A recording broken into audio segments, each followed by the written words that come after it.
So, you're officially a freelancer, you've figured out what service you want to provide, and now it's time to focus on getting some clients. Well, the best way to do that is by creating a profile on one of the many freelancing websites out there right now.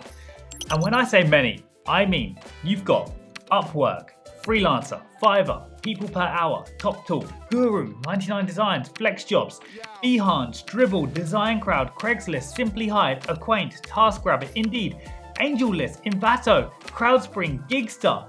The list goes on and on. So let's be honest, it's a true minefield. That's why today I'm going to narrow it down to just the 3 best freelancing sites for you to start using. And these are the 3 best in my opinion, guys. So if you've got any other suggested freelancer sites which you use and think are great, then go ahead and let me know in the comments. Now, let's start weighing up each of their pros and cons to hopefully help you out on making your decision easier, starting with Upwork. If you've heard of freelancing websites, then no doubt you've already heard of Upwork, as it sits in the market as one of the most popular platforms for freelancers and those looking to create a side hustle.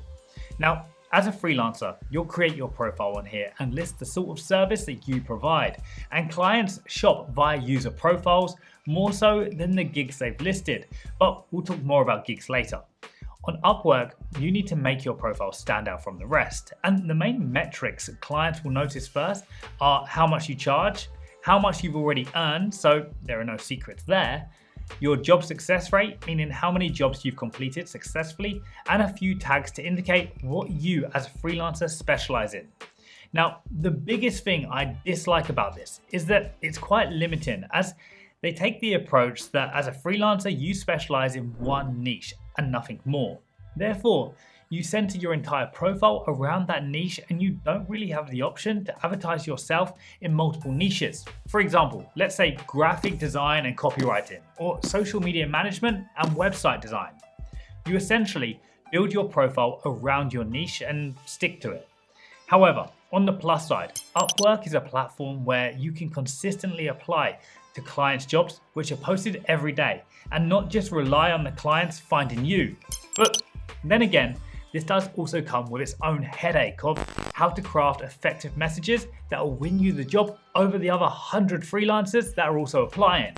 But a while back, they did implement a similar strategy to Fiverr, which we'll be talking about later. But they've basically copied the Fiverr style, allowing freelancers to also create gigs for themselves. However, the style of the UX looks a bit rushed.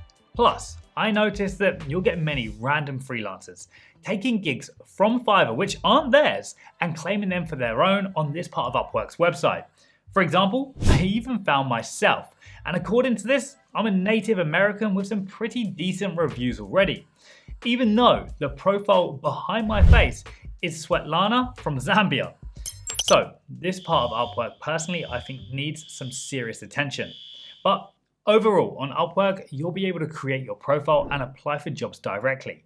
It will be time consuming to begin with, and every 50 applications will hopefully deliver at least one successful job that you get chosen for. But over time, this will become easier. And another positive about Upwork is that I find that you'll always normally build longer client relationships and have the chance to work on bigger projects. And it won't just be a constant supply of new clients. Now, when it comes to signing up, literally anyone can sign up and start advertising themselves for free. Upwork only take a 10% commission of each completed order that you do. So relatively low compared to the other platforms we're about to get into. Alright, this is one that I've been using for the last couple of years, so I will potentially have some bias. But this is also one that I definitely know the most about, and I know for a fact how it will be best suited to you. Now, Fiverr ranks alongside Upwork as one of the biggest freelancing websites. In fact, if you type in Upwork into Google, Fiverr are probably even paying more to make sure that they show up first. Now, to get started on this platform, first you'll need to create a standard profile for yourself. After which, you can then start setting up your seller account and create gigs.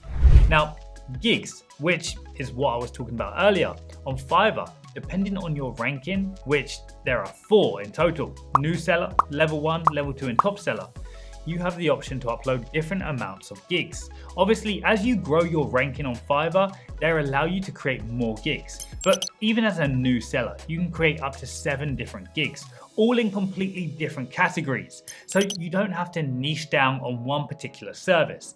And you can rank each of these gigs in their own categories without having to make them compete against each other. The negative point of Fiverr is that once that's set up and your gig is live, you essentially have to rely on their algorithm to push your gig to clients. And the fact is, your gig is going to be on the last page of the search to begin with. Therefore, having clients find you will be tough. Fiverr do send you messages now and then, matching you with potential clients which have posted a project they'd like completing, but 9 times out of 10, these are pretty much worthless. However, if you check out my video about how to get your first orders on Fiverr, then you should find it pretty helpful. And basically, I explain what we did to make my girlfriend over $2,000 on Fiverr in her first month.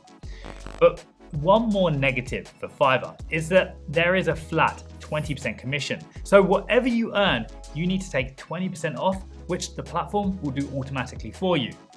But once you get to 5 or 6 orders under your gig, it will start ranking higher and clients will start contacting you. Realistically, I'd say not to expect too many orders within the first 2 to 3 weeks, but once you're up and running, then it's a great platform and you should be getting messages pretty much every day from new clients. Because Fiverr, even though their customer support can sometimes be shockingly useless, they do a fantastic job of advertising their platform, which in turn brings a crazy amount of clients to it every single month. So in that respect, it's really good, as you can think of that 20% commission that you're paying on each completed order as your marketing budget. Again, it's completely free to get set up on this platform, and the whole user interface is really nice in my opinion. It's not as cluttered as Upwork is, but you are held responsible for replying quickly to messages, delivering on time, not cancelling orders, and basically just being on top of everything. Because once you start letting it slip, it will start to affect your stats, which then have other effects on your business. Okay, I was going to throw in a wildcard freelancer platform here like toptool.com, but honestly, I think it'll be pretty pointless for most of you watching, as it's a specific one. So instead, I'll cover a whole list of platforms in another video. And if you want to see that, then make sure to subscribe. But for now, let's talk about freelancer.com. This one ranks alongside Upwork and Fiverr and is a potential contender for you to choose from.